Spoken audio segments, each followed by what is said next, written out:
Bismillahirrahmanirrahim. Assalamualaikum warahmatullahi wabarakatuh.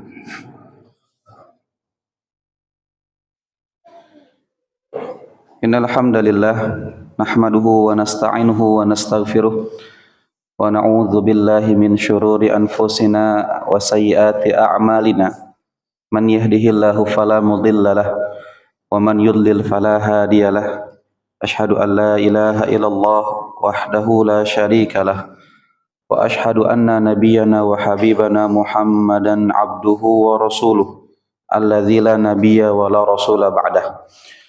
Allahumma salli wa sallim wa barik wa zid wa an'im ala abdika wa rasulika wa khalilika nabiyyina Muhammadin wa ala alihi wa sahbihi wa man iktafa atharahu ila yaumil qiyamah.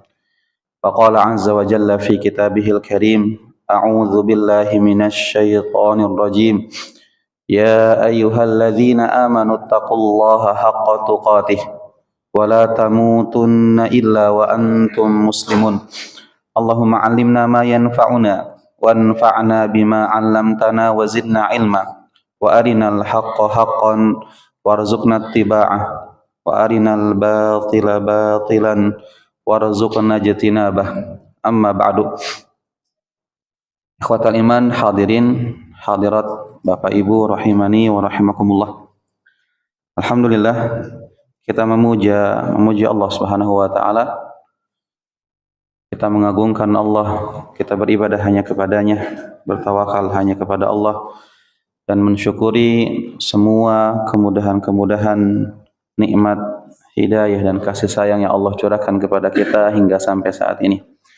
Salawat riring salam kita haturkan kepada panutan kita, junjungan kita, Nabiullah, kekasih Allah, yaitu Nabi Muhammad sallallahu alaihi wasallam, yang mudah-mudahan Allah istiqomahkan kita dalam mengikuti semua sunnah-sunnah Nabi kita Nabi Muhammad sallallahu alaihi wasallam. Ikhwatal iman, hadirin rahimani wa rahimakumullah. Malam ini malam ke-17 ya. Di bulan Sya'ban 1446 Hijriah. Kita berada di bulan yang Nabi sallallahu alaihi wasallam banyak melakukan puasa-puasa sunnah di bulan Sya'ban ini, sebagaimana hadis riwayat Aisyah radhiyallahu taala anha, dan bahkan ketika seorang sahabat Usamah bin Zaid bertanya kepada Nabi Muhammad SAW, "Mali araka ya Rasulullah?" Saya tidak pernah melihat Anda memperbanyak puasa di bulan yang lain kecuali di bulan Sya'ban ini. Maka Nabi SAW menjawab, "Dzaka syahru yaghfulu anhun nas." Bulan Sya'ban adalah bulan yang dilalaikan oleh manusia. Kenapa dilalaikan? Wallahu alam. Sebagian ulama mengatakan Sya'ban ini terhimpit antara Rajab dan Ramadan. Rajab adalah bulan haram, bulan yang dilipat gandakan dosa-dosa seseorang. Kemudian dari Rajab berpindah ke Sya'ban, seakan-akan Sya'ban ini adalah liburnya. Dan mereka atau manusia akan kembali serius dalam beribadah ketika di awal Ramadan, sehingga banyak orang lalai di sini di bulan Sya'ban ini. Maka Nabi SAW mengatakan Sya'ban ini adalah bulan yang orang lalai dengannya, tetapi turfa'ul a'malu fi, dan amalan itu diangkat ke langit, diangkat menuju Allah di bulan ini, di bulan Sya'ban. Mungkin bahasanya diangkat Pak ya, bukan ditutup kali ya. Karena ketika ada orang berkeyakinan bahwa amalan itu ditutup di bulan Sya'ban ini, banyak dari mereka yang memahaminya dengan cara apa? Bermaaf-maafan. Karena amalan itu akan ditutup, maka saya tutup amalan saya dengan meminta maaf kepada teman-teman di bulan Sya'ban sebelum datangnya Ramadan. Mungkin mereka mengambil hadis ini dengan pemahaman yang kurang tepat gitu. Tapi amalan itu bukan ditutup ya, diangkat. Karena yang ditutup amalan itu ditutup bagi siapa? Orang gila ditutup. Kemudian orang yang tertidur Kemudian anak kecil ya, yang tidak dicatatkan amalannya. Ini hanya diangkat. Apakah besoknya tidak dicatat lagi? Ya dicatat lagi lah. Dan Nabi SAW mengatakan apa? Bulan Sya'ban ini adalah bulan diangkatnya amalan. Wa uhibbu an yarfa'a amali, dan saya ingin ketika amalan saya itu diangkat, wa ana shaim, saya sedang dalam keadaan berpuasa. Maka itulah alasan Nabi SAW memperbanyak puasa di bulan Sya'ban, sekaligus mungkin sebagai latihan sebelum datangnya Ramadan. Karena kadang orang ketika mendadak puasa di hari pertama itu lemasnya luar biasa karena belum terbiasa. Tapi ketika dia mengawali di bulan Sya'ban dengan memperbanyak minimalnya setiap pekannya, Senin Kamis dia lakukanlah minimalnya, atau misalnya dia lakukan puasa di 2 pekan terakhir sebelum Ramadan misalnya, maka dia akan terbiasa dengan puasa. Di tanggal satunya dia tidak akan terlalu lemas seperti kebanyakan orang di tanggal 1 lemasnya luar biasa. Banyak orang yang lupa di sini. Ya, di hari pertama Ramadan dia tiba-tiba minum, tiba-tiba makan. Ketika ditanya puasa, lupa dia karena belum terbiasa gitu. Maka Sya'ban menjadi bulan persiapan. Maka siapkan diri kita untuk menyambut bulan yang mulia, bulan Ramadan. Dan doa yang sering kita dengar dari para ulama apa? Allahumma barik lana fi Rajabin wa Sya'bana wa balighna Ramadan. Ya Allah, berkahilah Rajab kami, berkahilah Sya'ban kami, dan sampaikan kami kepada bulan Ramadan. Dan saya sering menggambarkan ini Pak ya, jika seandainya ada bazar-bazar murah ya, bazar elektronik misalnya, yang tadinya harga misalnya satu barang elektronik iPhone 13 Pro misalnya, yang dari sekian belas juta berubah menjadi 2 juta misalnya, atau 1 juta. Bazar tersebut terbatas. Apa yang terjadi? Orang yang mendengarkan bazar itu, informasi itu, mungkin dia akan menyiapkan uangnya, nabung dulu, bazarnya sebulan kemudian dia nabung dulu lah. Kalau nggak punya duit, dia bela-belain pinjam lah, karena ini cuma sekali setahun misalnya.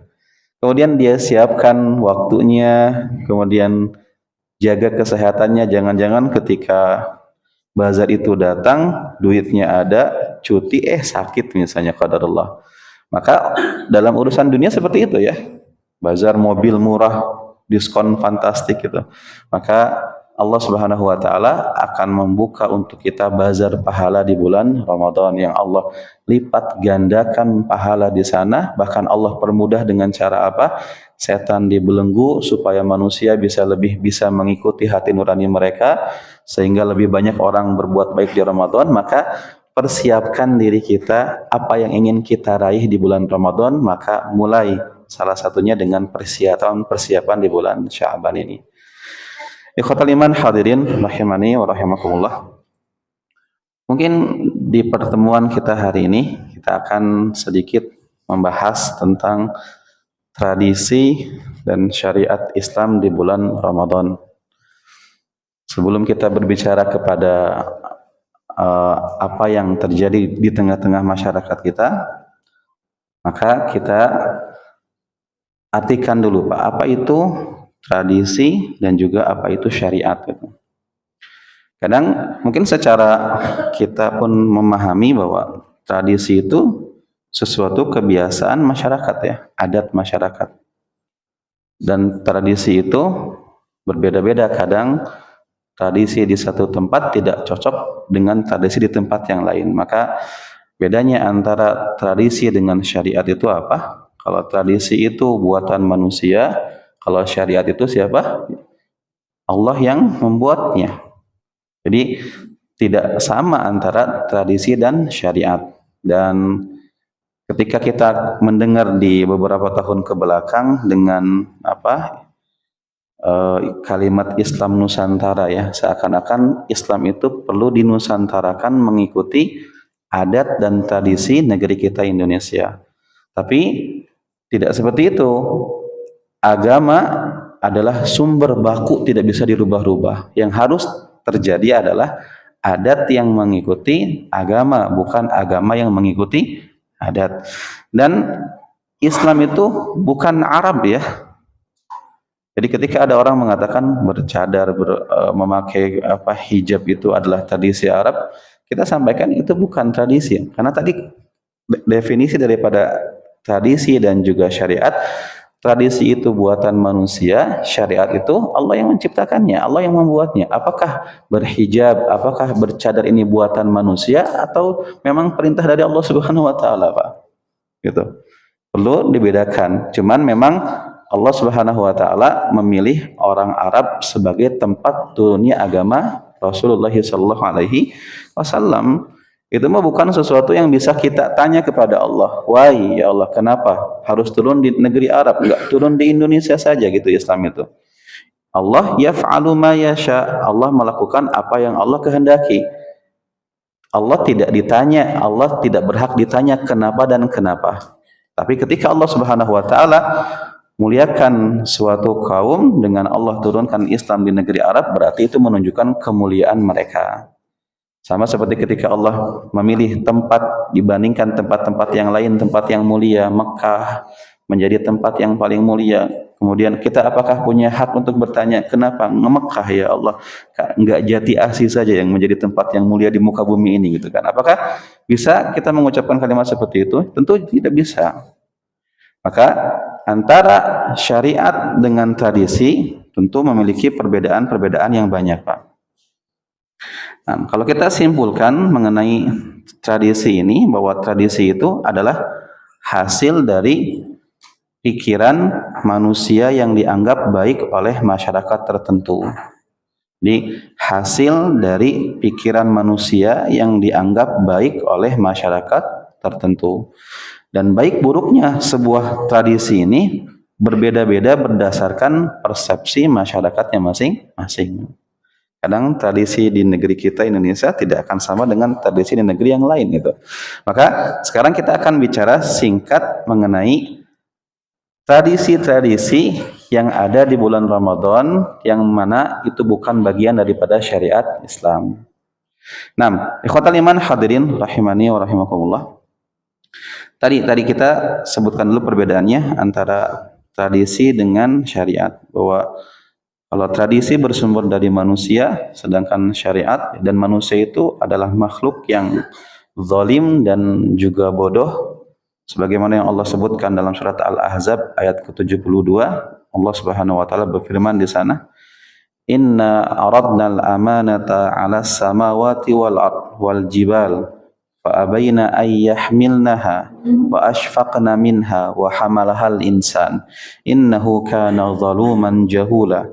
Sesungguhnya kami telah memberikan amanat kepada langit, bumi dan gunung-gunung, maka semua makhluk tersebut enggan untuk memikul amanat tersebut dan mereka khawatir akan mengkhianati amanat tersebut, dan manusialah yang berani untuk memikul amanat tersebut, padahal manusia adalah makhluk yang zalim dan juga bodoh, kata Allah Subhanahu wa taala. Sehingga tradisi dan adat bersumber dari manusia yang sifatnya itu zalim dan juga bodoh. Sedangkan syariat bersumber dari siapa? Allah yang maha bijaksana. Kemudian sebuah tradisi belum tentu cocok untuk seluruh manusia, Pak. Sedangkan syariat itu pasti salihun likulli zamanin wa makan. Sedangkan yang namanya syariat itu cocok untuk semua zaman, untuk semua waktu. Sedangkan tradisi itu belum tentu cocok untuk semua manusia. Dan kadang tradisi cocoknya di zaman tertentu dengan dua lingkup tertentu. Jadi terbatas dia. Nah, maka coba kita sebutkan beberapa tradisi-tradisi yang ada di Ramadan ataupun sebelum Ramadan yang itu tidak ada contohnya dari Nabi kita Nabi Muhammad sallallahu alaihi wasallam. Ikhwatal iman hadirin rahimani wa rahimakumullah. Yang pertama adalah tradisi ruwahan, ya. Ruwahan. Ini ruwahan ini terambil dari bahasa Jawa, ruwah. Ataupun bukan terambil dari bahasa Jawa, tetapi yang menyebut bulan Sya'ban sebagai bulan ruwah adalah orang-orang Jawa. Kalau ditanya misalnya negeri yang lain ataupun tempat yang lain, ya mengikuti tradisinya Jawa, ruwah. Dan ruwahan ini terambil dari kata arwah. Apa itu arwah? ruh. Apa artinya? Ruh seseorang, nyawa seseorang. Dan tradisi ini berkeyakinan apa? Bahwa ruhnya orang-orang yang meninggal itu kembali kepada keluarganya di bulan Sya'ban. Mereka membutuhkan doa supaya mereka selamat dan bisa kembali ke alamnya, ke alam barzahnya. Jadi disebut di satu tempat berkeyakinan bahwa roh tersebut kembali di bulan Sya'ban. Dan bahkan di sebagian tempat di Jawa itu masih berkeyakinan yang na'udzubillah dari itu. Tapi ada yang berkeyakinan seperti itu, bahwa ruh itu kembali di Sya'ban dan ruh tersebut lapar membutuhkan makanan, maka si roh tersebut disiapkan makanan, onde-ondenya, kemudian juga bakwannya, ditaruh di tempat dia meninggal. Ditaruh di kamar dahulu orang tersebut tinggal di sana, ditaruh di sana. Seperti keyakinan-keyakinan orang-orang luar ya, orang-orang Korea gitu kan yang berkeyakinan seperti itu, bahwa ruh tersebut lapar dan membutuhkan makanan di bulan Sya'ban. Maka ini keyakinan yang menyimpang. Ruh tersebut, apakah ruh bisa kembali kepada kita atau tidak, Pak? Ruh bisa kembali kepada kita atau tidak? Dalam kitab Ar-Ruh yang dikarang oleh Ibnu Qayyim Al-Jauziyah rahimahullah taala, jadi ruh tersebut gimana ya kita bilangnya itu? Pertama, yang namanya orang yang meninggal dunia itu memang betul membutuhkan doa kita. Dan kita diperintahkan untuk banyak berdoa untuk mereka-mereka yang telah meninggal dunia. Baik khususnya keluarga kita ataupun mukmin-mukmin yang lain. Allah sebutkan dalam surat apa? Al-Hasyr. Walladzina ja'u min ba'dihim yaquluna rabbana ighfir lana wa li ikhwanina alladzina sabaquna bil iman. Ini kan doa. Orang-orang yang datang setelah generasi sebelumnya, mereka berkata, Rabbana gfir lana, ya Allah ampunkanlah dosa-dosa kami, wali ikhwanina alladzina sabaquna bil iman, dan juga ampunkanlah dosa-dosa ikhwan-ikhwan kami yang telah mendahului kami, yang mereka sama-sama beriman kepadamu ya Allah. Jadi kita dianjurkan untuk berdoa untuk keluarga kita dan juga untuk mukmin-mukmin yang telah mendahului kita. Dan doa tersebut sampai atau tidak? Sampai, Pak. Doa seorang mukmin terhadap mukmin yang lain itu sampai. Memang mayat itu ataupun ruh itu membutuhkan doa kita. Cuman tidak seperti itu caranya. Ketika ada orang yang mengatakan bahwa tradisi ruwahan itu salah, bertentangan dengan syariat kita, maka mereka mengatakan berarti ente termasuk orang yang tidak mengimani bahwa doa seseorang itu sampai kepada Allah Subhanahu wa taala. Kadang selalu itu yang diambil, Pak. Ketika misalnya ada orang mengatakan bahwa tahlilan bukan dari syariat Nabi Muhammad SAW, maka kita pun diklaim dengan mengatakan apa, oh ini pembenci tahlilan orang tersebut. Padahal kan tahlil itu kan ucapan la ilaha illallah kan. Apakah kita membenci ucapan tersebut? Kita katakan tidak, cuman caranya salah dalam melakukan itu. Ketika kita mengatakan bahwa cara bersolawat orang itu salah dengan solawatan, maulidan, orang langsung mengklaim bahwa ini orang yang membenci solawat kepada Nabi. Klaimnya seperti itu. Bukan seperti itu. Kita tidak membenci salawat kepada Nabi. Bahkan kita dalam hadis yang banyak Nabi memerintahkan kita untuk bersalawat kepadanya. Cuman cara kita bersalawatnya tidak seperti itu caranya yang diajarkan Nabi Muhammad sallallahu alaihi wasallam. Ketika ada tradisi ruwahan yang orang berdoa untuk roh orang yang sudah meninggal dunia di sana, kita katakan ini bid'ah bukan tradisi Islam. Mereka mengatakan apa? Oh, ente ini orang yang tidak meyakini bahwa doa seorang mukmin itu sampai kepada roh tersebut. Itu mereka klaimnya seperti itu. Bukan itunya yang disalahkannya, Pak, tetapi caranya dan keyakinan yang dibawanya. Ketika orang meyakini bahwa ternyata di bulan Sya'ban ini roh tersebut kembali kepada keluarganya masing-masing, datang kembali, kemudian ada yang berkeyakinan di Jawa mereka membutuhkan makanan, bahkan disiapkan makanan di rumah tersebut untuk roh orang tersebut, kemudian didoakan supaya bisa kembali lagi ke alam barzahnya dan mendapatkan doa tersebut. Itulah keyakinan yang salahnya di sana gitu. Tidak ada dalil yang tegas yang mengatakan seperti itu. Kalaupun kita ditanya tentang ruh ya, memang ruh tersebut ada 3 kondisi. Apakah ruh ini di alam barzahnya bisa bertemu dengan manusia? Maka ada 3 kondisi, Pak, yang disebutkan dalam kitab Ar-Ruh karangan Al-Imam Ibnu Qayyim Al-Jauziyah. Ruh orang yang meninggal bertemu dengan ruhnya orang yang beriman yang sedang tidur, ataupun orang yang sedang tidur bermimpi bertemu di sana. Apakah keadaan seperti ini mungkin atau tidak? Mungkin atau tidak, Pak?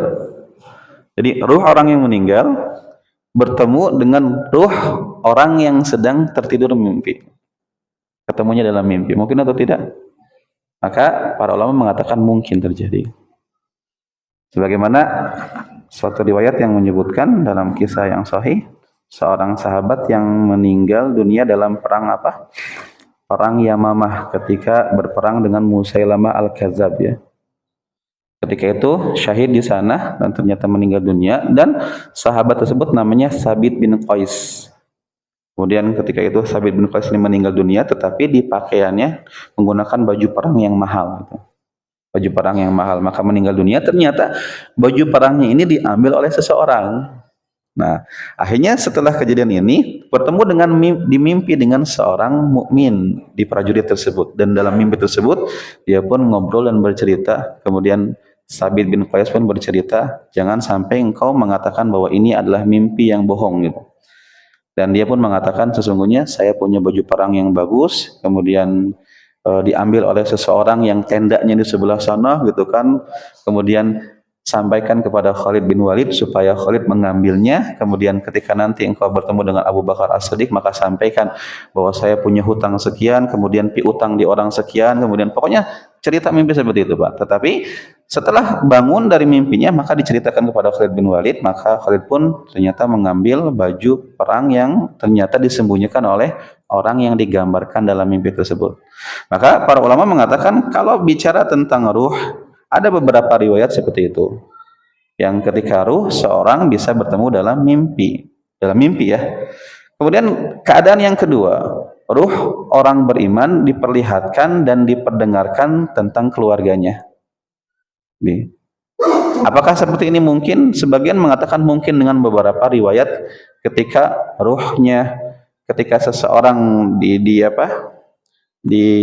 dikuburkan, kemudian kaum muslimin ketika itu pun berlalu bubar, maka ruh tersebut kan mendengar suara sendal dari orang-orang yang beriman tersebut. Kemudian ketika Nabi Shallallahu Alaihi Wasallam mengumpulkan jasadnya orang-orang kafir di perang Badar, dimasukkan ke dalam satu kuburan, maka Nabi pun mengajak bicara mereka. Ada yang mengambil, tapi nasihatnya siapa? Nasihatnya Syekh Utsaimin, nasihatnya Syekh Abdul Rahman As-Sa'di rahimahumullah taala. Mereka mengatakan jangan terlalu dalam hal seperti ini. Ini hal yang gaib gitu. Kadang kalau ternyata pertemuannya tersebut dia membicarakan tentang wasiat bahwa dia punya hutang, maka coba dicari kebenarannya. Kalau ternyata memang benar, maka terselamatkanlah roh tersebut. Bukan berarti dia punya keutamaan gini-gini, bertemu gini-gini dan sebagainya gitu. Nah, ikhwatal iman hadirin rahimani wa rahimakumullah. Sehingga pemahaman yang mengatakan bahwa bulan ruahan, arwahan, yang berkeyakinan bahwa ruhnya orang-orang yang meninggal itu kembali di bulan tersebut, kemudian datang ke rumahnya untuk mengharapkan doa di sana, dan mereka baru kembali ke tempatnya setelah didoakan, maka ini keyakinan yang batil dan bertentangan dengan firman Allah Subhanahu wa taala yang banyak. Salah satunya surat Al-Mu'minun ayat 99 dan ayat yang ke-100. Allah Subhanahu wa taala berfirman, A'udzu billahi minasy syaithanir rajim. Hatta idza jaa ahadahumul maut qala rabbirji'un la'alli a'malu salihan fima taraktu kalla innaha kalimatun huwa qailuha wa min waraihim barzakhun ila yaumi yub'atsun. Apa artinya? Sampai ketika datang kematian kepada mereka, maka mereka mengatakan qala rabbirji'un, ya Allah, wahai Tuhanku, kembalikanlah aku ke dunia. Apa yang dia katakan? La'alli a'malu salihan fima taraktu kalla. Supaya apa? Supaya saya ketika bisa kembali ke dunia, saya bisa beramal saleh terhadap apa yang saya pernah tinggalkan. Innaha kalimatun huwa qailuha, sekali-kali tidak. Sungguh itu adalah dalih yang diucapkannya saja. Wa min waraihim barzakhun ila yaumi yub'atsun, dan di hadapan mereka ada barzakh. Apa itu barzakh? Penghalang ataupun pemisah ya. Sebagaimana Allah sebutkan di salah satu keajaiban di dunia ini apa? Bainahuma barzakhul la yabghiyan, di surat Ar-Rahman, yang di salah satu laut ada dua air yang tidak bertemu, ada barzakh, pemisah itu kan. Ada pemisah. Maka saya pernah dengar ada seorang peneliti yang mereka mengambil satu air di tempat yang satunya, satu air di tempat yang satunya lagi, kemudian digabungkan di satu wadah dan ternyata tercampur. Cuman ketika dibalikin ke tempatnya, ke lautnya tersebut, maka dia pun berpindah lagi ke tempatnya masing-masing. Berarti barzakhnya itu hanya ada di lautnya itu, Pak. Jadi karena kenapa ketika air tersebut diambil dua-duanya, digabung di satu tempat, mereka bersatu.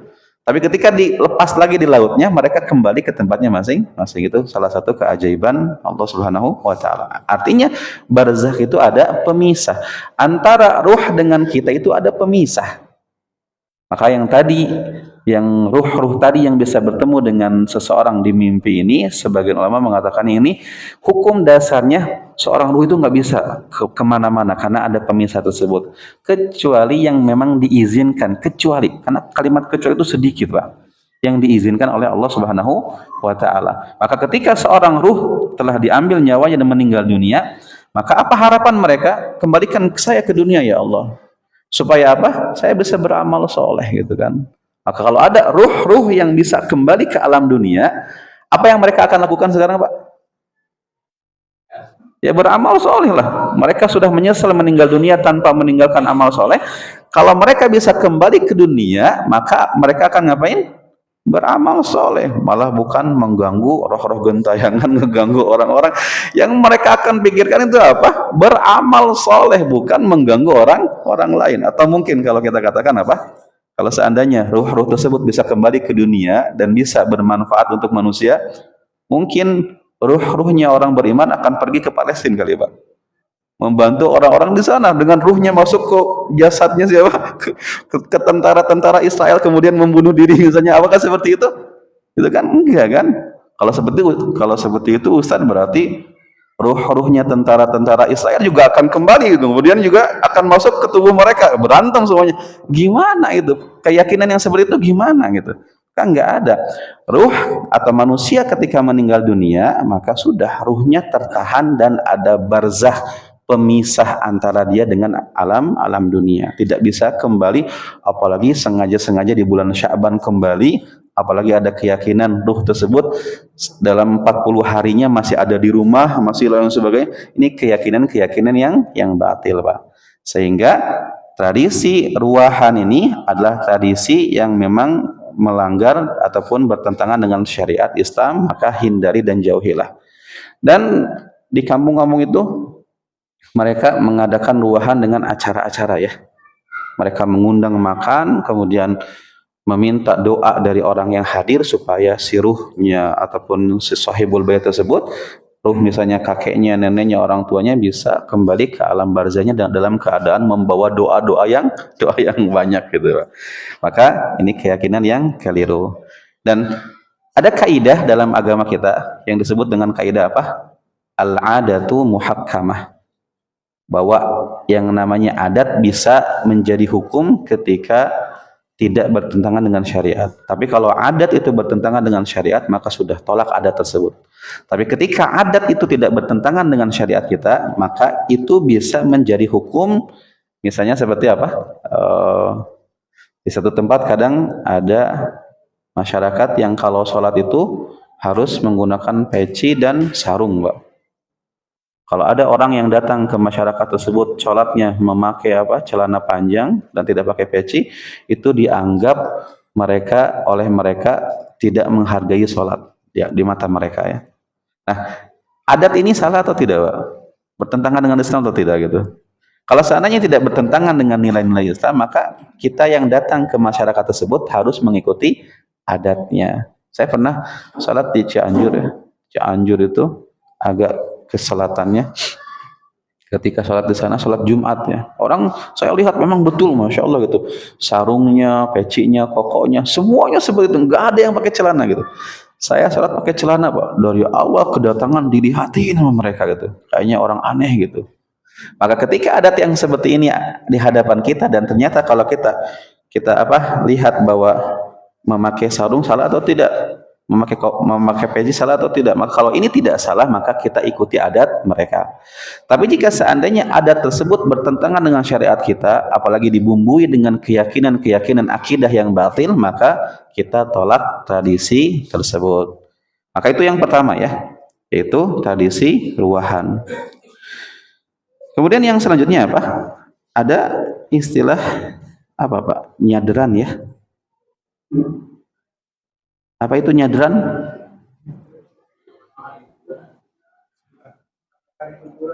Oh, bahasanya makan-makan di kuburan. Kayaknya kita perlu mencari informasi tentang apa itu nyadran gitu, Pak. Kalau kita sih dengarnya nyadran itu adalah bersengaja datang ke makam leluhurnya atau orang tuanya, kakeknya untuk dibersihkan di sana gitu kan. Ya berziarah kubur lah istilahnya gitu. Kalau ada keyakinan ditambah dengan makan-makan di sana, itu ngundang keluarga makan-makan di sana, lebih batil lagi itu keyakinan seperti itu, Pak. Maka ketika kita mengatakan bahwa nyadran ini ya, ritual nyadran ini itu bertentangan dengan syariat kita, maka di sini saya coba lihat ada apa arti dari nyadran ya. Kalau kita lihat dari Wikipedia bahwa nyadran itu adalah satu prosesi adat Jawa dalam bentuk kegiatan tahunan di bulan Ruwah Sya'ban, dari mulai bersih-bersih makam leluhur, masak makanan tertentu, kemudian seperti apem, kemudian juga bagi-bagi makanan dan acara selamatan atau yang disebut dengan kenduri. Nama nyadran sendiri berasal dari kata serada, nyerada menjadi nyadran, kemudian berubah menjadi nyadran. Kalau kita lihat dari pengertiannya ya, bahwa ini adalah adat tahunan di bulan Sya'ban, bersih-bersih makam leluhur, Pak.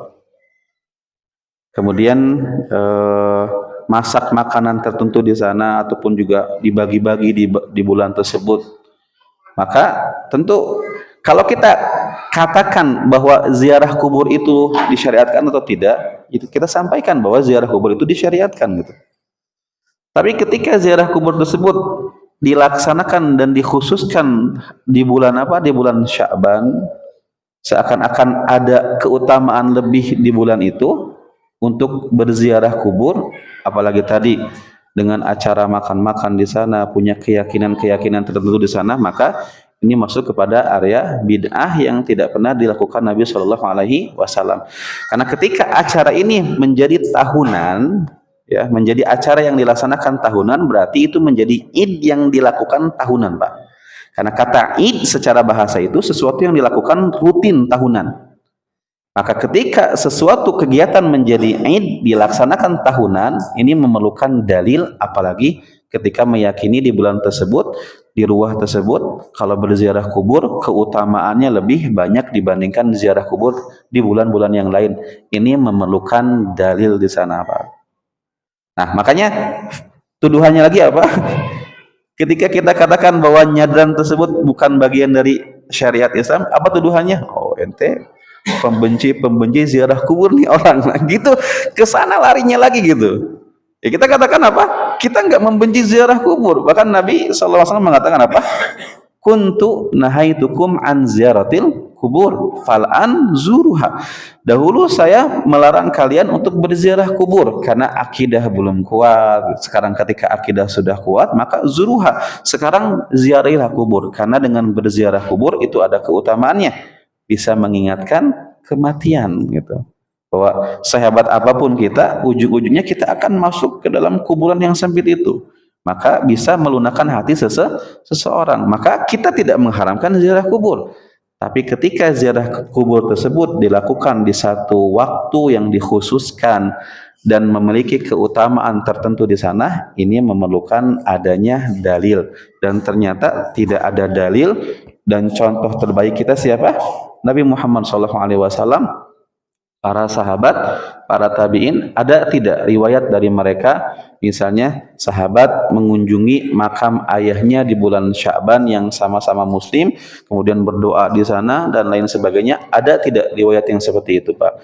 Maka kita dapatkan tidak ada riwayat satupun dari Nabi ataupun dari para sahabat yang mengkhususkan berziarah kubur di bulan Sya'ban. Yang salahnya apa? Mengkhususkannya ya, bukan ziarah kuburnya. Ini Pak, puasa amalan baik, amalan soleh. Ketika misalnya ada orang berpuasa nih, yuk puasa di tanggal misalnya 1 Sya'ban, punya keutamaan lebih di sana. Kan kita katakan, yang kita salahkannya apa? Keyakinan ada pahala lebihnya atau puasanya, Pak? Nah, itu yang kita tanyakan itu di sana, bukan kita ini orang mengharamkan puasa di bulan Sya'ban, bukan ke sana, tetapi keyakinan ketika ada orang berkeyakinan bahwa puasa di tanggal 1 Sya'ban itu punya keutamaan yang lain. Kan Nabi SAW menyebutkan apa? Bahwa puasa di tanggal berapa? Tanggal 10 Muharram misalnya memiliki keutamaan apa? Bisa menghapuskan dosa sebelumnya. Kemudian ketika puasa Arafah, orang berpuasa di tanggal berapa? 9 Zulhijjah. Kemudian punya pahala apa? Bisa menghapuskan dosa 1 tahun yang akan datang dan 1 tahun yang lalu. Ini kan ada dalilnya jelas ketika kita mengkhususkan puasa di tanggal 9 Zulhijjah atau 10 Muharram. Nah, pertanyaan kita, ketika ada orang berziarah kubur mengkhususkan diri di bulan Sya'ban, ada tidak riwayatnya? Ada tidak dalilnya? Maka ternyata ketika diteliti tidak ada dalilnya sama sekali. Kemudian tradisi yang selanjutnya, Pak, yang ada di kita apa? Tradisi apa? Ini kebanyakan memang di Jawa, Pak ya. Tradisi padusan. Apa itu padusan? Yaitu mandi besar sebelum apa? Sebelum puasa. Jadi sebelum Ramadan itu kita harus suci, dan mandinya memang harus diniatkan mandi sebelum puasa. Kan harus ketika mandi janabah kan kita punya niat ya. Mandi janabah, orang kadang mandi disebabkan karena bersih dari haid, dari nifas. Setelah berhubungan suami istri, kan dia ada mandi besar ya. Dan mandi besarnya kan niatnya untuk apa? Untuk menghilangkan hadas besar karena sudah berhubungan suami istri, selesai dari haid dan nifas. Tapi ini ada mandi padusan yang dilakukan bahkan di sebagian tempat mandi bareng-bareng ya, ritual mereka ataupun tradisi mereka, dan mereka niatkan ini mandi sebelum bertemu dengan bulan Ramadan. Maka ini tentu perlu mendatangkan dalil, dan tidak ada dalil. Bahkan disebutkan, lihat di kitab Matan Abu Syuja, di sana disebutkan beberapa alasan mandi besar ya. Jadi mandi besar itu ada mandi yang wajib, ada mandi yang sunnah. Dan tidak ada disebutkan di sana mandi sebelum bertemu Ramadan. Nah, coba saya bacakan. Di sini walladzi yujibul ghusla sittata asya, dalam mazhab Syafi'i ya. Yang wajib, yang menyebabkan seseorang harus mandi besar ada 6 perkara. Salah satu tashtariku fiha ar-rijalu wan nisa. 3 dari mandi besar tersebut itu yang pertama adalah mandi iltiqa'u al-khitanaini, yang disebabkan karena hubungan suami istri. Yang kedua adalah inzalul mani, itu keluarnya air mani. Kadang ada orang yang tidak, artinya bertemu antara kelamin suami dan istri tetapi tidak keluar air mani, kan tetap wajib mandi besar. Kemudian juga orang ada yang keluar air mani misalnya karena mimpi juga wajib mandi besar. Kematian, jadi kematian membuat seseorang harus mandi. Kemudian haid, nifas, melahirkan, ini harus mandi. Kemudian mandi yang disunahkan di sini ada banyak Pak, ada 17 ya. Tetapi di sini mandi melaksanakan Jumat, 2 hari raya, kemudian istisqa, sholat gerhana, mandi setelah memandikan jenazah, dalam mata Syafi'i ada mandi setelah memandikan jenazah. Kemudian seorang kafir ketika masuk Islam. Tetapi di sini nggak disebutkan mandi ketika bertemu dengan bulan Ramadan. Terus dari mana dalilnya? Tidak ada dalilnya sama sekali. Wallahu alam bishawab. Kemudian apalagi tradisi yang sebelum Ramadan itu mengkhususkan untuk saling memaafkan, Mbak. Nah, ini pertanyaannya lagi, kembalinya ke arah itu lagi. Oh, berarti ente tidak suka minta maaf sama orang atau memaafkan orang. Itu kesana lari arahnya. Bukan, tetapi kenapa meminta maaf harus khusus sebelum Ramadan kita meminta maaf itu, sampai datang di pesan di WhatsApp, banyak pesan di sana, saya keluarga ini gini memohon maaf sebelum kedatangan bulan suci yang mulia, kami meminta maaf jika ada kesalahan-kesalahan dan sebagainya, disebutkan seperti itu Pak. Maka ini tidak ada dalilnya mengkhususkan meminta maaf sebelum datang bulan Ramadan. Yang salah dan kelirunya bukan minta maafnya ya, kembali kepada saya. Karena yang namanya minta maaf itu kapanpun itu dianjurkan untuk meminta maaf ketika punya kesalahan kepada orang lain. Nabi SAW mengatakan apa? Man kana lahu zulmun, siapa yang dia pernah melakukan kezaliman kepada seseorang, fal yastahillahu, maka mintalah kehalalan kepadanya sebelum datang kematian kepadanya, sebelum datang hari pembalasan. Dan yang ada ketika itu apa? Orang yang dizalimi akan meminta pahala dari orang-orang yang menzaliminya, atau dia akan memberikan dosa-dosanya kepada orang yang menzaliminya. Maka sebelum itu terjadi, maka minta maaflah, minta kehalalan dari kezaliman yang terjadi. Dari hadis Muslim ini menunjukkan apa? Bahwa meminta maaf, minta penghalalan dari kezaliman yang dilakukan itu adalah wajib, harus dilakukan. Tetapi ketika dikhususkan di bulan Sya'ban, apalagi tadi mengkorelasikan antara bahwa Sya'ban itu bulan diangkatnya amalan, ada yang menerjemahkan bulan ditutupnya amalan, sehingga mereka mengatakan, saya ingin ketika amalan saya ditutup, maka saya meminta maaf kepada orang-orang lain. Wallahu a'lam bishawab. Nah, barakallahu fiik. Nah, Mbak silakan ini sudah masuk waktu azan. Sudah. Ya, azan dulu silakan. Nah, ikhwatal iman, hadirin hadirat Bapak Ibu rahimani wa rahimakumullah. Jadi tadi kita sebutkan beberapa hal-hal yang kita dapatkan di tengah-tengah masyarakat kita dari tradisi-tradisi yang bukan bagian dari syariat Islam dalam bulan Ramadan atau sebelum bulan Ramadan. Tadi yang pertama apa? Tradisi ruahan. Yang kedua apa? Apa? Padusan. Apa tadi?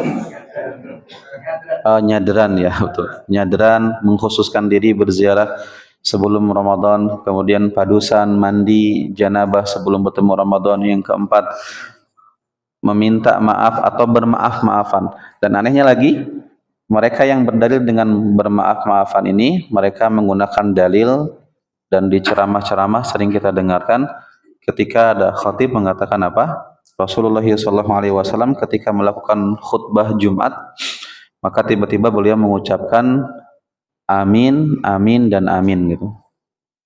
Kemudian para sahabat pun bingung apa yang diaminkan Nabi SAW. Kemudian ditanya. Kemudian Nabi SAW menjawab, ketika tadi saya sedang berkhutbah, tiba-tiba malaikat Jibril datang dan berbisik dan berdoa. Dan doanya apa? Ya Allah, tolong abaikan puasa umat Muhammad apabila sebelum memasuki bulan Ramadan dia tidak melakukan yang pertama, tidak memohon maaf terlebih dahulu kepada kedua orang tuanya. Yang kedua, tidak bermaafan terlebih dahulu antara suami istri. Dan yang ketiga, tidak bermaafan terlebih dahulu dengan orang-orang di sekitarnya. Maka Nabi mengucapkan 3 kali amin karena doa-doa ini gitu. Nah, ini Hadis ini, bukan ini hadis. Ini sesuatu yang sering kita dengarkan dari para mubalik yang membenarkan adanya maaf memaafkan sebelum Ramadan. Ternyata ketika diteliti, ini tidak ada dalam kitab-kitab hadis, Pak. Ini karangan-karangan orang, maka hendaklah dia takut ketika Nabi SAW mengatakan apa? Man kadzaba alayya muta'ammidan falyatabawa maq'adahu minan nar. Siapa yang dia berdusta atas namaku, bersengaja berdusta atas namaku, maka bersiaplah dia memiliki tempat duduk di dalam neraka. Jadi nggak ada hadis ini, nggak ada hadis ini, dicari dalam kitab-kitab pun nggak ada ini. Maka harus pinter-pinter ketika kita mendengarkan hadis. Minimalnya ketika ada orang menyampaikan hadis, ada riwayatnya. Minimalnya kita punya pegangan gitu. Di sini nggak ada. Ada hadis yang semisal itu, Pak. Apa hadisnya? Ini hadis yang dihasankan oleh Imam Al-Haythami dan juga ada dalam kitab dihasan oleh Al-Munziri dalam kitabnya At-Targhib wa Tarhib dan juga riwayat Tirmizi. Hadis yang ketika Nabi Shallallahu Alaihi Wasallam mengucapkan amin dan amin dan amin 3 kali, ini kan kita sering dengar ya. Cuman isi doanya itu apa? Yang pertama Nabi mengatakan apa? Raghiba an fumriin, celaka seseorang. Siapa yang celaka ya Rasulullah?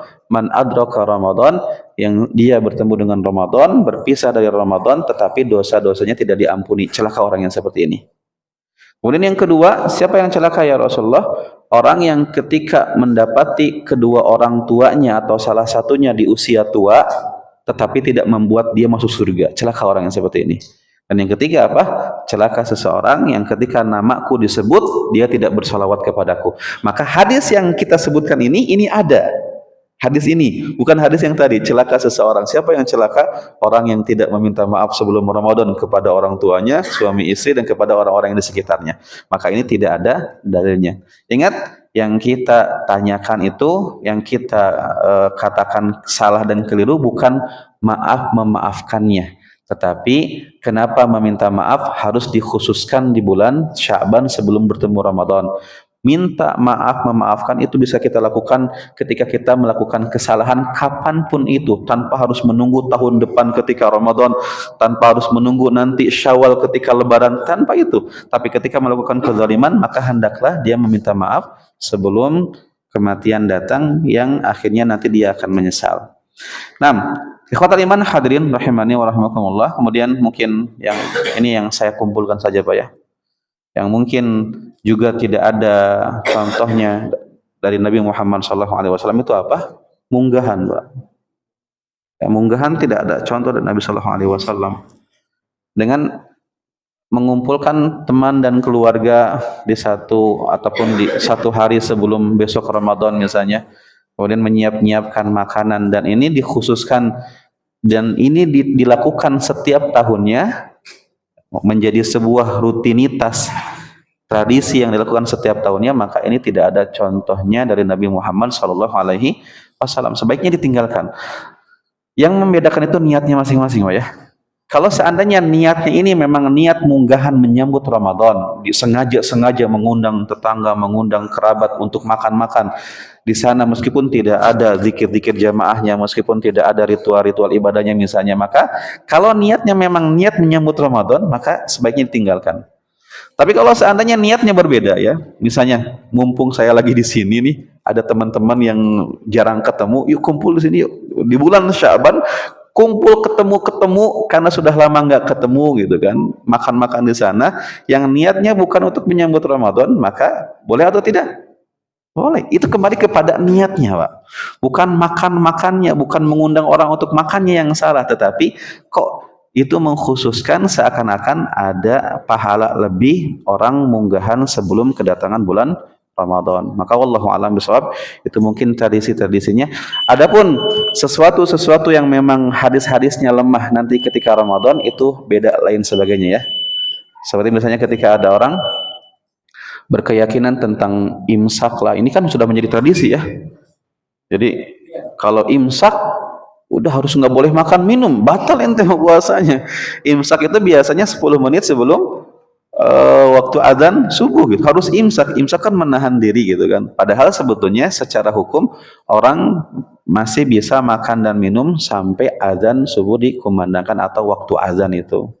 Tapi sudah menjadi kebiasaan di kita, tradisi kita seperti itu. Maka silakan ajarkan kepada mereka bahwa ini tidak bertentangan dengan agama kita. Kemudian apalagi misalnya seperti apa ya, keyakinan-keyakinan yang ada di kita lah, seperti anak kecil tuh kadang ketika berenang kemudian kentut di benang tersebut batal katanya. Karena si airnya belubuk-belubuk ke dalam gitu kan. Ada beberapa ini bisa dipelajari dalam hal-hal yang keliru ketika berpuasa, Pak. Bukan tradisi-tradisi yang sebelum Ramadan itu. Wallahu a'lam bishawab. Mudah-mudahan memberikan ilmu yang bermanfaat untuk kita. Ada hal yang ditanyakan, Pak? Nah, silakan, Pak. Terima kasih. Untuk mengenai buka bersama itu apakah termasuk tradisional atau ini buka bersama yang tiap tahun ada buka bersama. Buka bersama, hukum dasar dari buka bersama itu mubah, Pak. Boleh ya. Cuman menjadi sesuatu yang nantinya ketika buka bersama itu kadang ini, orang buka bersama, kadang pertama sholat maghribnya acak-acakan, sholat tarawehnya, isyanya nggak tahu kemana nasibnya gitu. Tapi kalau misalnya dia buka bersama, dia bareng-bareng berbuka bersama, kemudian dia bisa menjaga maghribannya dengan baik, kemudian bisa menjaga tarawehnya, kemudian sholat isyanya berjamaah, maka tidak masalah, Pak. Yang masalah itu itunya, apalagi ketika buka bersama, ketemu teman-teman reunian, udahlah itu. Yang ada apa?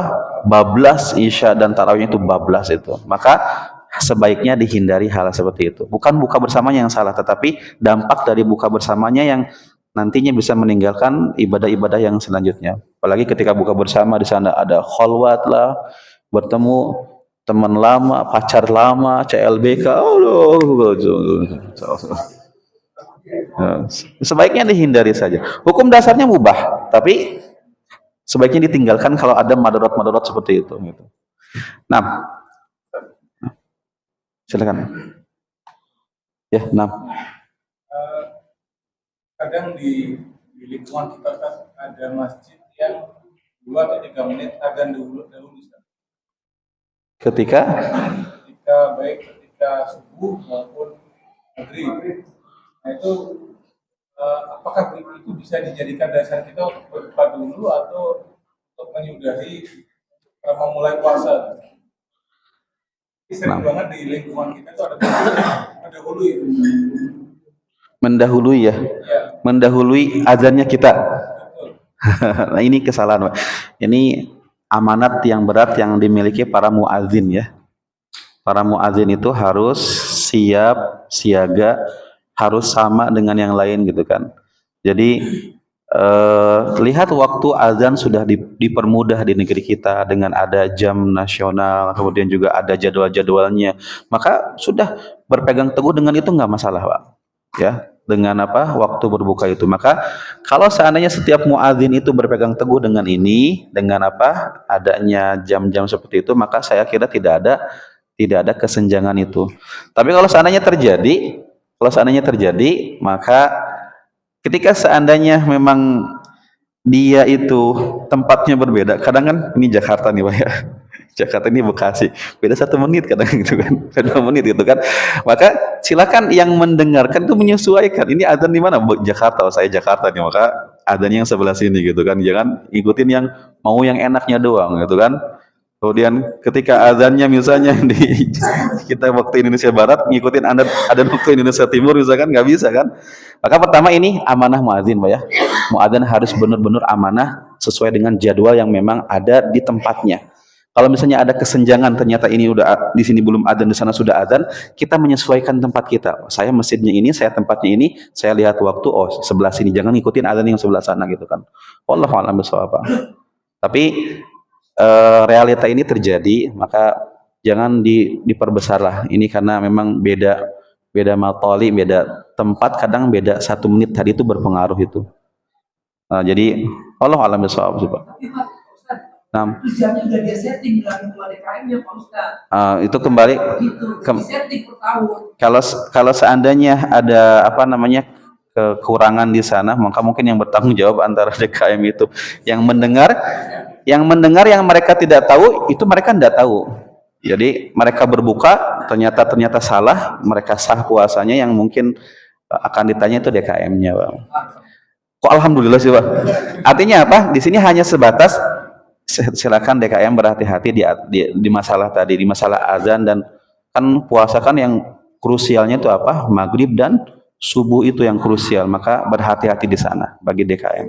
Tapi ketika DKM amanah, pahalanya besar gitu. Gitu.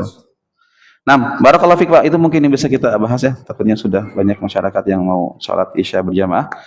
Naktafi bihadza, subhanakallahumma wa bihamdika, asyhadu an la ilaha illa anta, astaghfiruka wa atubu ilaik. Wassalamualaikum warahmatullahi wabarakatuh.